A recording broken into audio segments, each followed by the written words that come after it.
Back जी। छोटी ईद की बड़ी खुशियां आप सबको बहुत बहुत बहुत मुबारक हों। सिटी 41 के साथ हम मना रहे हैं ईद को, और ख़ास तौर पर हमारे साथ बड़े स्पेशल गेस्ट मौजूद होते हैं।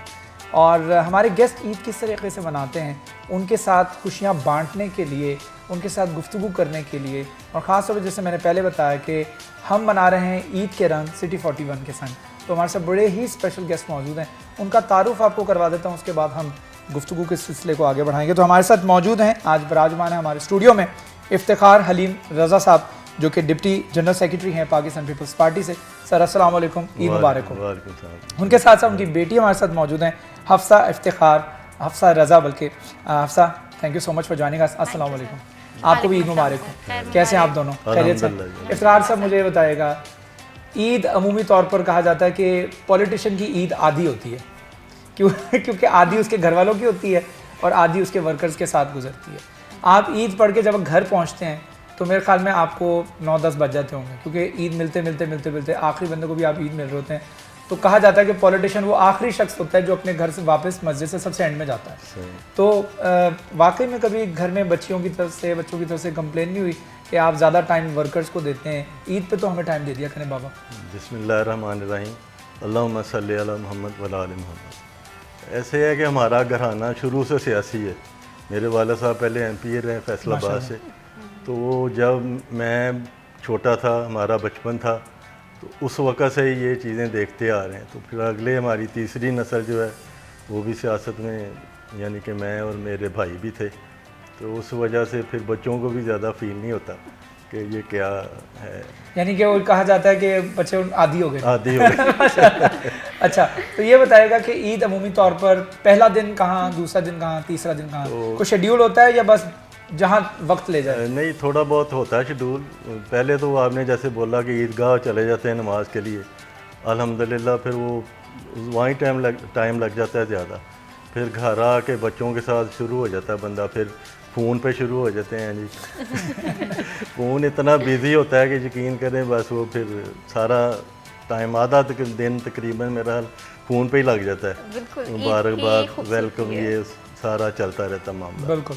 तो उसके बाद फिर शाम में फिर कुछ दोस्त आ जाते हैं, फिर खाना शाना बन जाता है, फिर ये सिलसिला जो चलता रहता है। पहले दिन तो ये ऐसे ही चलता है सारा दिन। बिल्कुल सही। और यहाँ पर हफ्सा, मैं आपसे जानना चाहूँगी कि लड़कियाँ जो छोटी ईद है ना, उनके लिए तैयारी की ईद होती है, मेहंदी लगानी होती है, चूड़ियाँ पहननी होती हैं, ड्रेसेस के साथ मैचिंग दुपट्टे होते हैं, और अक्सर औकात ये तैयारी ऐसी होती है कि ईद वाले दिन भी ख़त्म नहीं हो रही होती, तो ऐसे ही होता है।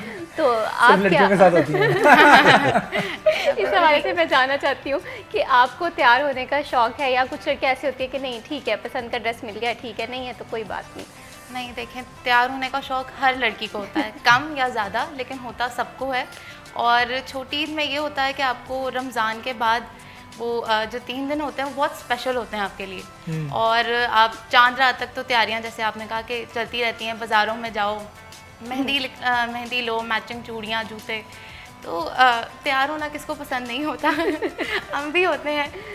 ठीक है। और बाकी जिसे कहते हैं कि चूड़ियाँ तो ऐसी होती हैं कि हर किसी को चाहिए ही चाहिए। लड़कियों की ईद जो है वो चूड़ियों के बगैर नहीं होती। तो यहाँ पर अगर ईदी की बात करें तो लड़कियाँ बहुत होता है कि फ़ादर से ईदी लेनी है, ठीक है, और इस पर काफ़ी बहस भी होती है कि नहीं हमें तो इतनी ज़्यादा ईदी चाहिए। तो क्या ऐसा जिसे होता है, आप मतलब डिमांड करेंगे नहीं मुझे तो बाबा के साथ बहस नहीं करनी पड़ती, सबसे ज़्यादा ईदी बाबा ही देते हैं। अच्छा, माशाल्लाह। बल्कि बाकियों के साथ करनी पड़ती है। जैसे मेरी 2 बहनें बड़ी, तो उनके साथ मेरा हो जाता है कि भाई तुम लोग भी दो, निकालो कुछ। और मम्मा कम पसंद करती हैं बाबा की तरफ से? हाँ जी, वो कहती हैं कि अपने बाबा से ले लो। अच्छा, सही है।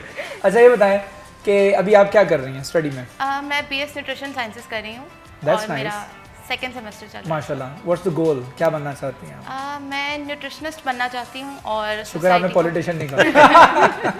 नहीं सर, वो तो हमारे खून में और हमारे घराने में चलता आ रहा है, तो वो अगर मैं उस फील्ड में ना भी जाऊँ तो मेरे अंदर जो है वो क्वालिटीज़ मौजूद हैं कि मैं जो वो, यानी पॉलिटिक्स को देखने की हद तक पसंद है? जी, देखना, मतलब कौन सी पार्टी आ रही है, क्या हो रहा है, क्या नहीं। जी।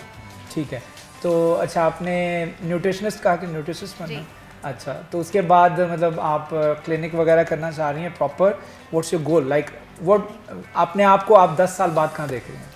मैं सर इसके बाद जो है वो अपना एक क्लिनिक खोलना चाहती हूँ। ओके। मुझे लगता है कि हमारे सोसाइटी को, हमारे एनवायरनमेंट को और हमारे लोगों को डॉक्टर से ज़्यादा न्यूट्रिशनिस्ट की ज़रूरत है। यस। क्योंकि अगर हम बात करें कि prevention is better than cure, तो हमें एहतियात जो है वो अपनानी होगी बजाय कि हम इलाज की तरफ जाएं। हम हर छोटी से छोटी बीमारी को लेके हम मेडिसिन का इस्तेमाल करते हैं। हमें थोड़ा सा हेडेक है, सर दर्द है, तो हम पैनाडोल का इस्तेमाल करते हैं। Yes. और आजकल पैनाडोल का इस्तेमाल बहुत बढ़ गया है। बिना जाने हमारे जिस्म में कहीं भी दर्द है, हम पैनाडोल का इंटेक कर रहे हैं और हम ये नहीं सोच रहे कि उसका क्या साइड इफ़ेक्ट है हमारी बॉडी पे।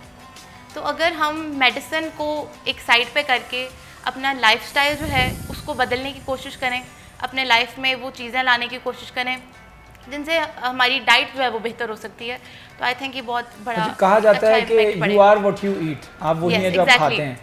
तो मेरे ख्याल में खाने का सबसे मेन ताल्लुक होता है आपकी बॉडी के साथ, और ये आपका एक जिस्म होता है, ऐसी जगह होती है जहाँ पे आपने मरने की जब तक पोजीशन होती है इंसान ने इसी के अंदर रहना है और इसकी हिफाजत करनी चाहिए। तो मुझे इफ्तिखार से भी बताइएगा, खाने पीने में आप फूडी समझते हैं अपने आप को कि हाँ मुझे खाने पीने का शौक बहुत ज़्यादा है और मैं बहुत ज़बरदस्त खाता हूँ, या जो मिला वो बिस्मिल्लाह? मैं काफ़ी चूज़ी हूँ खाने में ना। अच्छा। हालांकि मेरी बॉडी तो लग रही है कि मैं बहुत ज़्यादा ये उसको खा रहा होता हूँ, नहीं आप माशाल्लाह सेट हैं। लेकिन चूज़ी हूँ मैं ना, काफ़ी केयर से खाता हूँ ना। तो क्या पसंद क्या है जो जो शौक भी से? वैसे घर में बन जाए ना, कोई एक सादा- ऐसी डिश बताएं कि सादा- जिस पे आपका हाथ नहीं रुकता, यार ऐ बना लिया किसी होने ना रुकना। वो कहते हैं ना देसी पुलाव जो है, अच्छा। बस वो फिर थोड़ा सा पीछे चल जाए ना, तो हम पार्टीशन से पहले अमृतसर से हैं, तो ओके। वो मशहूर है कि अमृतसरिये जो है ना वो चौलों दे वैरी ने। ये सर हम भी वही हैं। तो फिर वो चावल जो है ना, पुलाव, देसी पुलाव जो है वो ज़्यादा मुझे पसंद है। सही। बिल्कुल सर। सर ये भी बताइएगा, कहते हैं कि बचपन की ईदें वो लौट कर नहीं आती हैं और किसी भी उम्र के हिस्से में चले जाएं तो वो एक याद रहती है कि बचपन की ईद वापस नहीं आई। तो आपकी ज़िंदगी में कोई ऐसी ईद जो आज भी आपको याद हो? ज़ाहिर है वो आपने बताया कि बचपन तो बंदा भूल ही नहीं सकता कभी भी। तो अब तो फिर वो कहते हैं ना, पहले ईदी लेते थे, अब देने वाली बात है। तो मुश्किल ही है जो है ना, जैसे हालात हैं, बंदा वो क्या बताएं कि हमारी वैसे ईदें जो है ना बचपन की वो खूबसूरत बिल्कुल, बचपन की छोटी छोटी ईदें- ख्वाहिशात थी और वो अच्छी थी हैं जी। अब तो हर चीज़ जो है अवेलेबल है, तो इतना मेरा ख्याल नहीं है बच्चों को जितना हम लोगों को। बिल्कुल ऐसे ही है। इफ्तिखार हलीम रज़ा साहब हमारे साथ मौजूद हैं, हफ्सा रज़ा भी हमारे साथ मौजूद हैं। बहुत ही दिलचस्प गुफ्तगू का सिलसिला जारी है, लेकिन अभी वक्त हुआ है एक छोटी सी ब्रेक का। आपने कहीं नहीं जाना, हमारे साथ।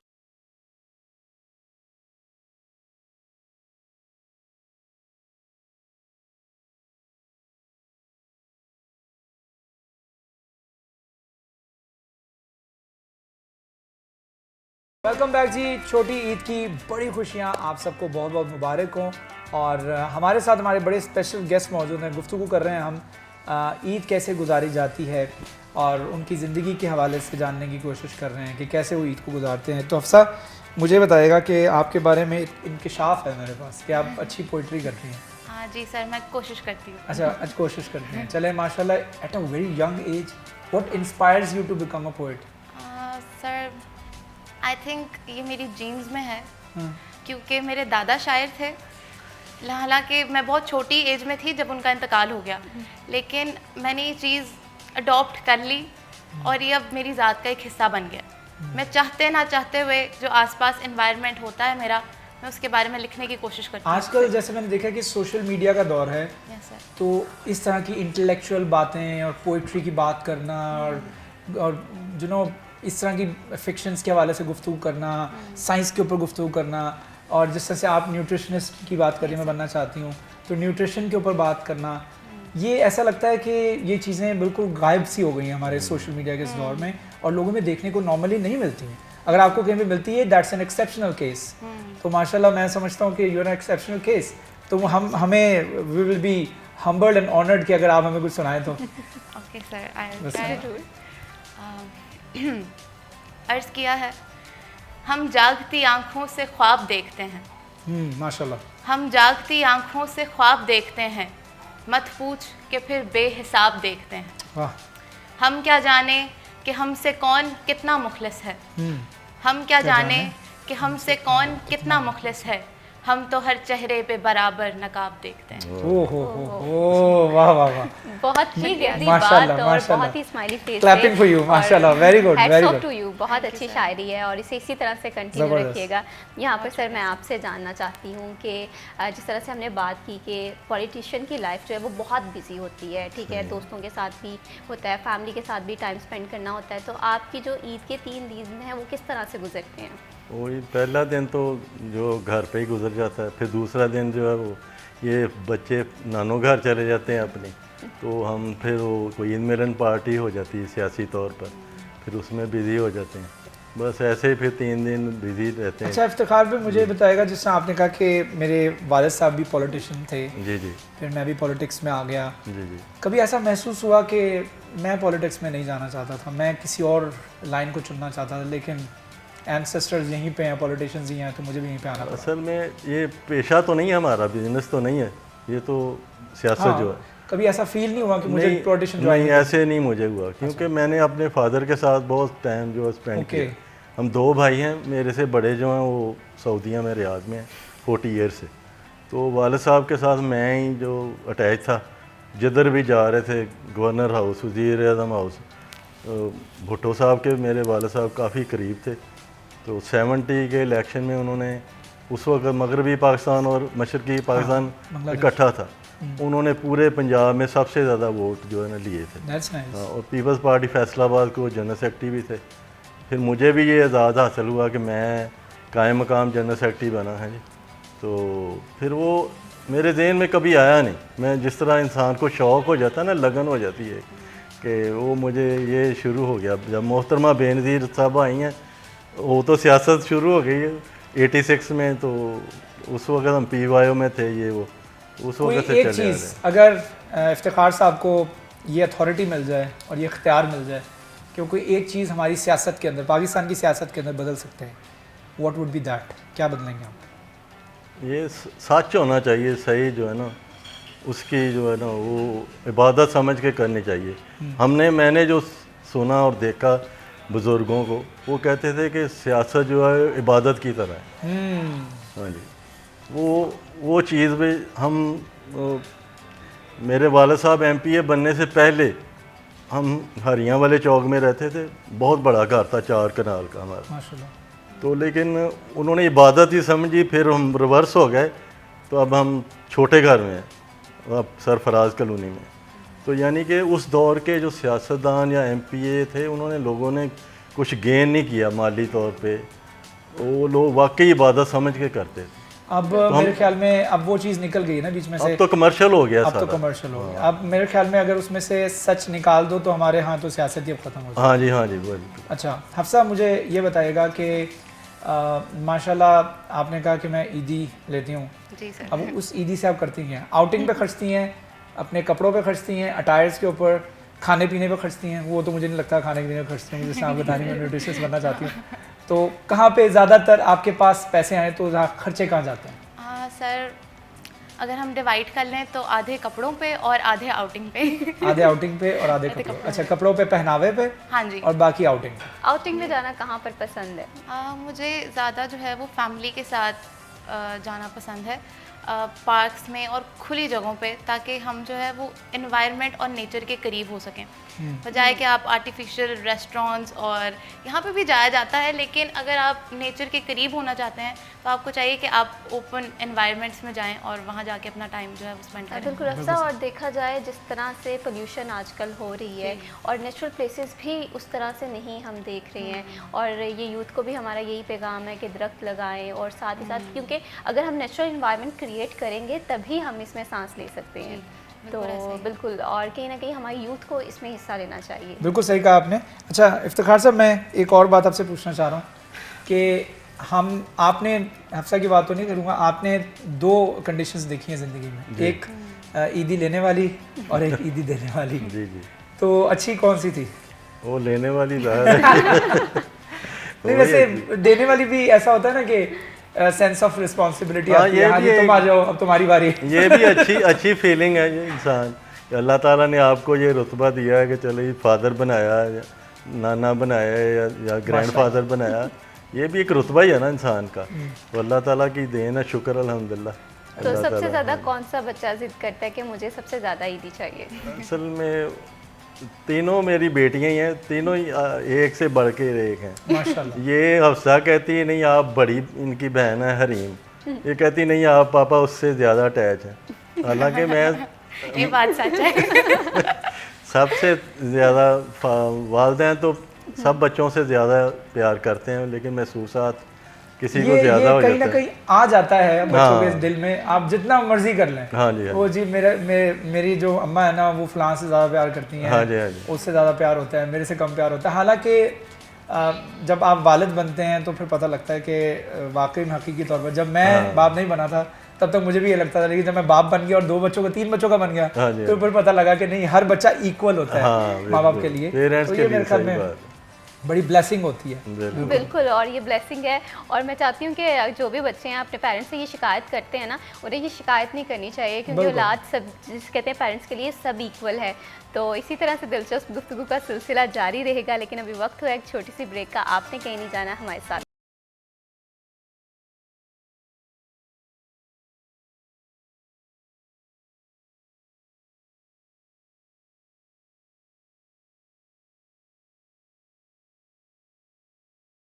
वेलकम बैक जी। ईद की खसूसी नशरियात में आपको एक दफ़ा फिर से वेलकम कहते हैं, और हम दोनों इस वक्त मौजूद हैं अपने किचन में, और हमारे साथ शेफ़ जाज़िब मौजूद हैं। अस्सलाम वालेकुम शेफ़ जाज़िब, ईद मुबारक। खैर मुबारक। कैसे हैं आप? कैसी गुजरी आप? आप लोगों के साथ गुजर रही है, आप लोग बहुत अच्छे से माशाल्लाह। जानते हैं ईद कैसी गुजर रही है। इसका माशाल्लाह। मतलब है अच्छी गुजरी है। अल्हम्दुलिल्लाह अच्छी तो गुजर आज मीठी ईद के ऊपर छोटी ईद की बड़ी खुशियों पे आप क्या बनाने जा रहे हैं? छोटी ईद है, बड़ी खुशियाँ, मीठी जी। खुशियाँ, तो हम खजूर का हलवा बना रहे हैं। खजूर का हलवा, माशाल्लाह, ये तो एक रिवायत भी है, और माह रमज़ान में हमने खजूर बहुत खाई है, तो हम खजूर से इतनी जल्दी जुदा नहीं हो सकते। बिल्कुल ऐसे ही है। तो अच्छा है कि हम अच्छा खजूर ये ना कि इसको बना के आप रख सकते हैं, 4-5 दिन फ्रिज में रह भी जाएगा, और ब्लॉक्स जिस तरह बर्फी के कट होते हैं वैसे ठीक आप है। कर दें, थोड़ा सा खाएंगे तो अच्छा लगेगा। तो इसमें क्या इंग्रेडिएंट्स हो गए और क्या इसकी रेसिपी इंग्रेडिएंट होगी? बहुत ज़्यादा इजी है। खजूर है, बादाम है, और चीनी है, और पानी है। ठीक बस है। 4 चीज़ों से ये बन जाएगा। बिस्मिल्लाह करें। गोल्डन कुकिंग ऑयल के अंदर इसको मैं बनाऊंगा। गोल्डन कुकिंग ऑयल के अंदर इसको तैयार करने जा रहे हैं। और अगर आप खजूर का हलवा जो है वो तैयार करना चाहते हैं अपने घर के ऊपर, तो शेफ़ जाज़िब की रेसिपी जो है फॉलो ज़रूर करिएगा।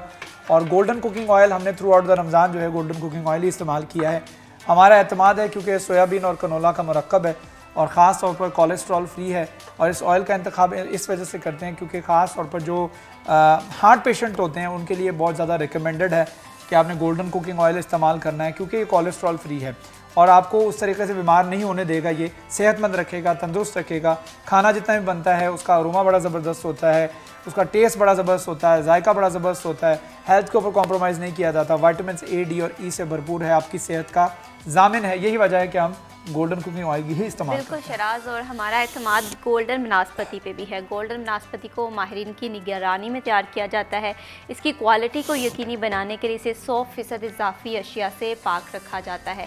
खाने की अगर जायके की बात करें तो खाने के जायके को मज़ीद दुबाला करता है, खुशबूदार, रंगदार और सेहत बख्श बनाता है। इसमें पाम, सोयाबीन्स और कपास के बीजों का ये जो बनास्पति है मरकब है। अगर गज़ाइयत के लिहाज से बात करें, गज़ाइयत के एतबार करें के लिहाज से एतबार करें तो विटामिन ए और विटामिन डी की गज़ाइयत इसमें भरपूर तरीके से मौजूद है। यही वजह है कि हमारे किचन में कोई भी पकवान जो है वो गोल्डन बनास्पति के बगैर नहीं बनता। आप पराठा बनाएं, आप जिसे कहते हैं मिठाइयाँ बनाएं, आप इसमें बेकिंग करें, हर चीज़ जो है लाजवाब बनती है इसमें। बिल्कुल सही कहा आपने। और इसके साथ साथ आज जो हम खजूर का हलवा बनाने जा रहे हैं वो भी घर पे ज़रूर ट्राई करिएगा। और ख़ास तौर बात करें कंट्री प्लस के हवाले से, तो हमने जितने भी मसाला जात इस्तेमाल किए हैं अपने किचन के अंदर अपने पकवान तैयार करते वक्त, वो कंट्री प्लस के किए हैं। और कंट्री प्लस का फ़ायदा ये है कि कंट्री प्लस ने एक नया इनिशिएटिव लिया है माह रमज़ान में। ख़ास तौर पर ये 12 जार्स मुतारिफ़ करवा दिए हैं, और इन 12 जार्स का फ़ायदा ये है कि जितना आपने इस्तेमाल करना है आप उतना मसाला इस्तेमाल कर सकते हैं। बाकी मसाला जो है आप ढक के रख सकते हैं, इसको ढक्कन लगा के आप वापस रख दें और ये मसाला आपका सेफ़ रहेगा। और ये अगर 12 जार आप ऑर्डर करते हैं तो आपको साथ में किचन बॉक्स जो है वो बिल्कुल मुफ्त मिलता है। तो ये एक ज़बरदस्त सी ऑफ़र है जो कि कंट्री प्लस ने लगाई है, और अरमा स्टोर से आप जो है कंट्री प्लस से ऑर्डर कर सकते हैं, ताकि आपको कोई भी प्रोडक्ट चाहिए, कंट्री प्लस की टमाटो केचप चाहिए, कंट्री प्लस का कढ़ाई गोश्त चलाई चाहिए, कोई भी मसाला चाहिए, आपको ये 12 जार चाहिए, तो आपने क्या करना है, अरमा स्टोर पर जाना है और अरमा स्टोर से आपने इसको ऑर्डर करना है। घर बैठे हुए प्रोडक्ट जो आपके घर पे पहुंच जाएगी और आपको स्टोर पर या मार्केट में या मार्ट पे जाने की ज़रूरत भी नहीं पेश आएगी। बिल्कुल शराज, और ख़वातीन की ज़िंदगी बहुत ज़्यादा आसान हो गई है कंट्री प्लस की वजह से। जगह जगह मसाले ढूंढने नहीं पड़ते, सारी चीज़ें एक ही जगह मिल जाती हैं। और यहाँ पर खाने पीने के हवाले से बात करें, और क्योंकि ईद है, ईद पे गेस्ट भी आते हैं, और गेस्ट को सबसे पहले जो बात या जो ड्रिंक सर्व की जाती है वो ये होता है कि स्नैक्स हो जाए और साथ ही कोई मज़ेदार सा शरबत हो जाए। तो फ्रूटफुल एक ऐसी एनर्जी ड्रिंक है जो कि ट्रांसपेरेंट कैन में मौजूद है। ऑस्ट्रेलिया, जापान, यूके समेत दीगर तरक्की याफ्ता ममालिक में एक्सपोर्ट किया जाता है। ट्रांसपेरेंट कैन है, डिफरेंट फ्लेवर्स में मौजूद हैं। हर फ्लेवर इसका इतना मज़ेदार है कि आप कोई भी फ्लेवर कहेंगे तो आप ये डिसाइड करना भूल जाएंगे कि कौन से वाला आपका फेवरेट फ्लेवर हो सकता है, और बच्चे इसे स्पेशली बहुत ज़्यादा पसंद करते हैं। बिल्कुल आपने सही कहा, और ख़ास तौर पर ड्रिंक्स की आपने बात की है। इसके साथ साथ अगर हम फुटाइल की बात करें तो हमारे किचन के अंदर जितने भी किचन अप्लाइंसेस जो है इस्तेमाल किए जाते हैं वो फुटाइल के किए जाते हैं, क्योंकि फुटाइल जो है ये एशिया का नंबर 1 ब्रांड है जो कि हर किस्म के तबके के लिए प्रीमियम क्वालिटी जो है फराम करता है। और एनर्जी एफिशिएंसी के हवाले से बात करें तो तमाम उन मराहिल को मद्देनज़र रख के जो है इसको तैयार किया जाता है, ताकि जो आपकी एनर्जी एफिशिएंसी को मद्देनज़र रखा जाए और ख़ास तौर पर जो बिजली और गैस की बचत जो है उसको यकीनी बनाया जा सके। और अगर तेज़ी से खाना पकाने का तजुर्बा जो है वो भी हमारा फुटाइल के साथ ही होता है, और यही वजह है कि हमारा जितने भी पकवान यहाँ पर तैयार होते हैं वो फुटाइल में तैयार होते हैं। इसका जो ताकतवर स्टोव है, उसका जो फ्लेम है, तेज़ी से खाना जो है वो तैयार कर देता है और क्वालिटी के ऊपर कोई कॉम्प्रोमाइज़ नहीं होता। और इसके साथ साथ सेफ्टी मेजर्स के बारे से बात करें तो 12 इंटरनेशनल यानी बैनुल अक़वामी स्टैंडर्ड्स जो हैं उससे होकर गुजरता है फुटाइल की हर प्रोडक्ट, फुटाइल के स्टोव्स, ताकि आपकी फैमिली और आपकी सेफ्टी को जो है यकीनी बनाया जा सके। और इसके साथ साथ हमारा खजूर का हलवा जो है वो तैयार होने जा रहा है मीठे के तौर पर। ईद के मुनासबत से अगर आप ये हलवा ट्राई करना चाह रहे हैं घर पे तो ज़रूर ट्राई करिएगा। इसके साथ साथ अगर हम बात करें इफ्तार टेबल की, खैर इफ्तार तो नहीं, अब ईद टेबल की भी बात कर लेते हैं। तो ईद टेबल के ऊपर भी रूह अफ़ज़ा जो है वो एक ज़रूरी प्रोडक्ट है जो कि आपके डाइनिंग टेबल के ऊपर जो बड़ी लाजमी होनी चाहिए, क्योंकि ये रिफ़्रेशिंग सी ड्रिंक है। और 1947 से लेके अब तक जो है हर पाकिस्तानी का, हर ख़ास व आम का इंतखाब जो है वो रूह अफ़ज़ा होता है। और रूह अफ़ज़ा जो है इसका नया टैगलाइन जो मुतारिफ़ करवाई है साल 2025 के लिए वो ये है कि चल मेरे लाल। और चल मेरे लाल के तहत अच्छी बात ये बताई जा रही है कि एक तो आपने इफ्तारी के टेबल पर बैठ के इफ्तारी की दुआ को जो याद रखना था, और इसके साथ साथ आपने ख़ास तौर पर असिस्ट करना है ख़वातीन को किचन के अंदर। अगर किचन के अंदर ख़वातीन जो है काम कर रही हैं तो आपने ख़ास तौर पर उनको असिस्ट करना है, कुछ ना कुछ हेल्प कर देनी है, कोई ना कोई डिश में हेल्प कर दें। आप प्याज काट के दे दें, आप रूह अफ़ज़ा जो है वही जग के अंदर बना के दे देंगे, तो ये भी एक बहुत बड़ी हेल्प होगी। और बिल्कुल शराज, ख़वातीन की हेल्प करना बहुत ज़्यादा ज़रूरी है। एक तो काम का इतना ज़्यादा प्रेशर होता है, और अगर आपकी छोटी सी हेल्प है तो ख़वातीन का काम भी आसान हो जाएगा और वो भी ईद सेलिब्रेट कर लेंगी। और जैसे माह रमज़ान में हमने देखा है कि हमने फ्राइज़ अशिया का इस्तेमाल बहुत ज़्यादा किया है, और ईद पे भी जो है फ्राइज़ अशिया का इस्तेमाल लाजमी हो जाता है। गेस्ट आते हैं, साथ फ्राइज़ होती हैं, फिर इसके साथ साथ बागर खानी होती है, और बेशुमार ऐसी अशिया होती हैं, कटलेट्स, जिसमें घी का इस्तेमाल काफ़ी किया जाता है। तो आपके बहुत सारे गेस्ट ऐसे होंगे जो कि डाइट को लेकर भी कॉन्शियस होंगे, हेल्थ कॉन्शियस होंगे, तो आपकी ये मुश्किल आसान कर दी है ज़ूब दी किचन टॉवल ने, जो कि अप टू 260 कैलोरीज जो है अब्जॉर्ब कर लेता है, और आप गिल्ट फ्री खाना खा सकते हैं। अब आप ईद पे पकोड़े खाएं, समोसे खाएं, जलेबियां खाएं, या कोई भी चीज़ जो है जिसे कहते हैं हलवा पूरी का नाश्ता अक्सर किया जाता है, तो हलवा पूरी में भी घी काफ़ी ज़्यादा होता है, तो ये वो भी अब्जॉर्ब कर लेगी, तो आप गिल्ट फ्री खाना खा सकते हैं। बिल्कुल सही कहा आपने। और इसके साथ साथ जो हमारी खजूर क्रश हो रही है इस वक्त, और बहुत जल्दी हमारा खजूर का हलवा जो है वो तैयार होने जा रहा है। और मुझे और महविश को हमेशा ये एक प्रॉब्लम रहती थी, और वो ये रहती थी, प्रॉब्लम तो नहीं कहेंगे, इसे हम एहतियात कहा जा सकता है, और वो ये थी कि जब भी रमज़ान के महीने में जो पकवान तैयार हो रहे होते थे तो हम चख नहीं सकते थे, क्योंकि ज़ाहिर बात है हमारा रोज़ा होता था। तो लेकिन अब भी अगर हमारा ये हलवा तैयार हो रहा है तो हमारे दिल में आ रहा है कि अब हमारा रोज़ा ना हो, फिर अचानक याद आता है नहीं अब तो ईद है। और अभी थ्रू आउट शराज यही, जिसे कहते हैं 10 से 15 दिन यही प्रैक्टिस रहेगी, लेकिन मीठी ईद है और मीठी ईद पे मीठा ना बने ऐसा नामुमकिन है। तो हमारे नाज़रीन को एक दफ़ा फिर मीठी ईद की मीठी खुशियाँ मुबारक हों। अभी वक्त हुआ एक छोटी सी ब्रेक का, आपने कहीं नहीं जाना, हमारे साथ।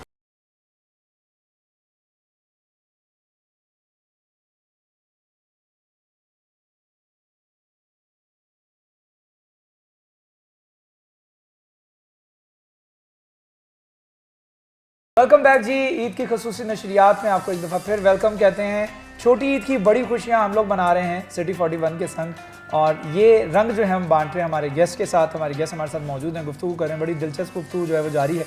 अच्छा, मुझे अफजा ये बताएं कि बचपन की कोई, माशाल्लाह वैसे तो आप अभी हमारे लिए तो आप बची हैं, तो लेकिन कोई एक ऐसी ईद जो आपको होश में याद हो और आपके हाफजे का हिस्सा बनी हो कि हम लोग फ़लाँ जगह गए थे, फ़लाँ जगह, और ये वाली ईद मुझे भूलनी नहीं चाहिए। सर मुझे लगता है मुझे ईद पे जो सबसे मेमोरेबल मेरी रहती है वो नानो घर पे रहती है। यस। और तब मेरी जब आज से 4-5 साल पहले मेरे नाना का इंतकाल हो गया। उससे पहले की जो ईदें थी वो हर ईद ही बहुत अच्छी होती थी, क्योंकि नाना नानी की वजह से जितने भी खाला मामू उन सब के बच्चे, उन्होंने एक दिन जो है वो ईद पे ज़रूर वहाँ पे इकट्ठे होना होता था। तो वहाँ पे एक रौनक होती थी, सब साथ मिलके खाना खाते थे, खेलते थे। हमारे नानो घर में हम सब लूडो मिल के खेलते थे। तो वो एक शरारतें और फिर ट्रीट लेना जो जीत जाता था उससे, तो वो एक बहुत खूबसूरत जो है वो ईद बिल्कुल का हमजा, मंजर वो ना सिर्फ आपकी बल्कि जितने भी लोग हमें देख रहे हैं सबको अपने नानों के घर की ईदें कभी नहीं भूलेंगी। वो जो प्यार मोहब्बत एक दावतों का एहतमाम होता था तो वो कभी भी नहीं भूला जाएगा। यहाँ पर सर मैं आपसे जानना चाहूँगी, क्योंकि आपका पॉलिटिक्स से ताल्लुक़ है और फैसलाबाद की अगर पॉलिटिक्स की बात करें तो आप क्या समझते हैं कि फैसलाबाद की प्रोग्रेस के लिए तमाम जमातों को एक पेज पे आना कितना ज़्यादा ज़रूरी है? बहुत ज़रूरी है फैसलाबाद की तरक्की में। फैसलाबाद दूसरे सिटी जो है हमारे इस्लामाबाद, लाहौर, कराची से बहुत पीछे है, लेकिन मैं ये आज 41 के प्लेटफॉर्म पे बैठा ये बात कर रहा हूँ कि जब से 41 आया ना, आप लोगों ने बहुत ज़्यादा फैसलाबाद को उठाया, वरना फैसलाबाद नहीं, इसको बड़ा सिटी मानते ही नहीं थे लोग। हालांकि मानचेस्टर है, सारा कुछ है, टैक्स भी देते हैं। लेकिन इफ्तिखार भाई अभी भी देखें ना आप, अगर हम चले जाएं मुल्तान के पास, उनके पास मेट्रो है। हाँ जी, हाँ। रावलपिंडी के पास है, हाई कोर्ट बेंच उनके पास है। हाँ जी। हमारे पास हमारी टूटी सड़कें हैं। अभी भी ऐसा महसूस होता है जैसे पता नहीं फैसलाबाद डिप्राइव्ड क्यों है इन चीज़ों से। टूटी सड़कें हैं, हमारे पास मेट्रो नहीं है, हमारे पास हाई कोर्ट बेंच नहीं है, हमारे पास वासा का निज़ाम नहीं है बेहतर, हमारे पास FWMC का निज़ाम बेहतर नहीं है, दाखिली और खारजी रास्ते अगर शहर के वाले से बात करें तो वो जो हैं वो इतने अट्रैक्टिव नहीं है। एक कनाल रोड है, उसके ऊपर स्ट्रीट लाइट्स नहीं लग पाती हैं। तो ये सारी की सारी चीज़ें मिल के ना फैसलाबाद को ऐसा लगता है, महसूस होता है कि नहीं भाई हम तीसरा बड़ा शहर नहीं है, मुझे लगता है कि हम 10वें या 9वें नंबर पर आते हैं। तो फैसलाबाद को कोई सियासी बदला तो नहीं लिया जा रहा। मैं ईद के शो पे बात कर रहा हूँ, लेकिन ये सवाल एक पॉलिटिशियन से बनता है। ये बैड लक है हमारी, सियासतदान जो ऊपर जाते हैं ना, जिनके पास साहिब इक़्तिदार रहते हैं, वो फैसलाबाद के लिए सोचते नहीं। हालांकि काफ़ी लोगों को चांस मिला है यहाँ से, लेकिन वो फैसलाबाद के लिए मेरा नहीं ख्याल कुछ करते हैं जाके। जितना इसके लिए काम करना चाहिए, जितनी चीज़ें आपने गिनाई हैं, वो वाकई कोई भी नहीं है इधर। तो बल्कि जब हम छोटे थे, बचपन था, तो हमारे कज़न लाहौर से आते थे तो वो कहते जी बड़े पिंड में आ गए। हाँ, फैसलाबाद में, लायलपुर वो, हाँ जी, फैसलाबाद भी था। तो अब तो मेरे ख्याल में फैसलाबाद की टेक्सटाइल की पहचान भी तकरीबन ख़त्म होने, जैसे कहते थे जी एशिया की सबसे बड़ी सूतर मंडी फैसलाबाद में है। तो और हवाले भी बहुत थे फैसलाबाद। तो हर साल 3-4 बड़े बड़े ताजर जो दिवालिया हो जाते हैं। आप तो बरसब चैम्बर भी जाते रहते हैं, आपको पता है, मेरा भी रहता तलक चैम्बर से। तो हालात आपके सामने ही हमारे शहर के। बिल्कुल, फैसलाबाद के पास वो फैसिलिटीज़ उस तरीके से नहीं है। अच्छा, मुझे हफ्जा ये बताइएगा कि जैसे हम फैसलाबाद की बात कर रहे हैं, तो आपका फ्यूचर प्लान, यानी कि अगर आप क्लिनिक करते हो जी सर, तो क्लिनिक फैसलाबाद में करोगे या फैसलाबाद से बाहर? सर मैं फैसलाबाद में करना जो है वो ज़्यादा प्रायोरिटाइज जो है वो मैं अपनी सिटी को करूँगी, क्योंकि अगर हर बंदा जो है वो अपने शहर को छोड़ के दूसरे शहरों में जाना शुरू कर देगा तो फिर वो जिस शहर से बिलोंग करता है उसकी तरक्की का कौन जिम्मेवार होगा।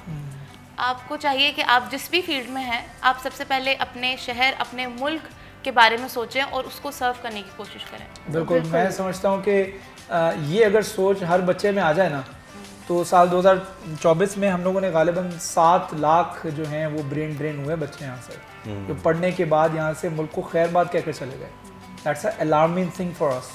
मुझे लगता है कि इसके ऊपर हमें सोचना चाहिए कि जिस तरह से अभी हफ्सा बता रही है, और ये सोच जो लेकर आई है, और ये सोच अगर हर बच्चे की होगी कि नहीं भाई मैंने फैसलाबाद जाना है, आप यकीन करें मुझे भी बड़ी अपॉर्चुनिटीज़ मिली, मैंने कहा नहीं फैसलाबाद में रहना है, मेरा होम टाउन है, मैं इसको जितना मिस करूंगा उसके मिस करने का कोई अल्टरनेट नहीं है। उसका कोई अल्टरनेट नहीं है। आप मुझे बड़ी लग्जरी ज़िंदगी दे दें और मैं समझता हूँ कि उसका कोई अल्टरनेट नहीं होता। तो फैसलाबाद में रहकर आप सर्व करना चाहती हैं, तो what is the biggest dream that you are having right now, because you are at your age कि जहाँ पर you can make your dreams come true और आप उस पर मेहनत करें, आप स्ट्राइव करें, other than becoming a nutritionist. इसके अलावा क्या ड्रीम्स हैं आपके? Sir I want to be, मैं अपने अब्बा के लिए बहुत कुछ करना चाहती हूँ। लाइक जैसे कि पापा ने पहले बताया कि हमारा कोई भाई नहीं है। अगर हम आज इस चीज़ को जो है वो नोट करें तो हम सोशल मीडिया पे या प्रैक्टिकल लाइफ में इस चीज़ को एक्सेप्ट नहीं करते, लेकिन ये चीज़ आज भी हमारे माशरे में मौजूद है कि जिन वालिदैन को अल्लाह बेटा नहीं देता उनको सोसाइटी उस तरह से ट्रीट नहीं करती जिनको अल्लाह बेटे से नवाज I देता don't है। think so. अब वो दौर नहीं रहा। सर वो वैसे सबका वैसे अपना होता है, approach। टू सम एक्सटेंट होता है। जब मेरी पहली 2 बेटियां पैदा हुई, दूसरी बेटी पर मुझे आके एक अंकल थे, मैं मस्जिद से बाहर निकल रहा था तो मेरे पास आए, करीब आए, अस्सलाम वालेकुम। 4-5 दिन हुए थे मेरी बेटी पैदा हुए, दूसरी बेटी थी, तो कहते अस्सलाम वालेकुम, बेटर लक नेक्स्ट टाइम। कोई बात नहीं। ये मुबारकबाद दे रहे हैं या तो ये हमारे ये माइंडसेट पाया जाता है, तो इस माइंडसेट को चेंज करने की ज़रूरत है। अब हम बहुत एडवांस हो चुके हैं, बेटियां जो करती हैं ना, बेटे उसका 5% भी नहीं कर सकते। Exactly। तो मेरे ख्याल में ये इस चीज़ को अप्रिशिएट करना चाहिए। और बस हम ये सोचते हैं जी पैदा ही होती है तो अगले घर में भी बेटा उसको तो बड़ा तो होने दो। जैसे ये हफ्सा जब पैदा हुई तो हमारे एक रिलेटिव हैं, वो हमारे घर आए, तो कहते भी आपको मुबारक हो, आपको ना जन्नत के 3 पासपोर्ट मिल गए। ओह माशाल्लाह माशाल्लाह, वो मुझे उनकी बात कभी नहीं भूलती। ये तो चीज़ हम फख्र है कि ये ब्लेसिंग है, ये ब्लेसिंग है हमारे सर, अल्लाह ताला ने प्यारे आप अल्लाह नबी, ताला के चुने हुए बंदे हैं हाँ, माशाल्लाह। हमारे- इफ्तिखार साहब, मैं आपका बहुत शुक्रिया अदा करना चाहूँगा, आपने हमें ज्वाइन किया। बहुत शुक्रिया। हिस्सा आपका भी बहुत शुक्रिया, thank you so much for joining us. बड़ी और अब जिसे कहते हैं कि वक्त हुआ चाहता है इख्तिताम का, लेकिन मीठी ईद है, मीठी ईद को मीठा रहने दें और जितना हो सके इसे अपने रिश्तेदारों के साथ सेलिब्रेट करें। बारबेक्यू पार्टी का इस्तेमाल करें। ये जो बारबेक्यू पार्टीज़ होती है ना, ये एक मिलन मिसाज जिसे कहते हैं कि एक इन्वायरमेंट क्रिएट करती हैं और घर वाले भी खुश होते हैं और आपके रिश्तेदार जो हैं वो भी खुश होते हैं। बिल्कुल, हम लोग सोशल मीडिया के दौर में हैं और सोशल मीडिया के दौर में हम इतने मसरूफ़ हो चुके हैं कि अपनों के लिए टाइम निकालना बहुत ज़्यादा मुश्किल हो चुका है। अपनों के लिए टाइम निकालें, ईद आपको ये बहाना दे रही है। खुश रहें, आबाद रहें, अपने रिश्तेदारों का, अपने अहले खाना का, अपने दोस्तों का बहुत सारा ख्याल रखें, ख़ास तौर पर अपना बहुत सारा ख्याल रखें। हमें दीजिए इजाज़त, ईद की ट्रांसमिशन का वक्त ख़त्म हुआ चाहता है। स्टे ब्लेस्ड, अल्लाह हाफ़िज़।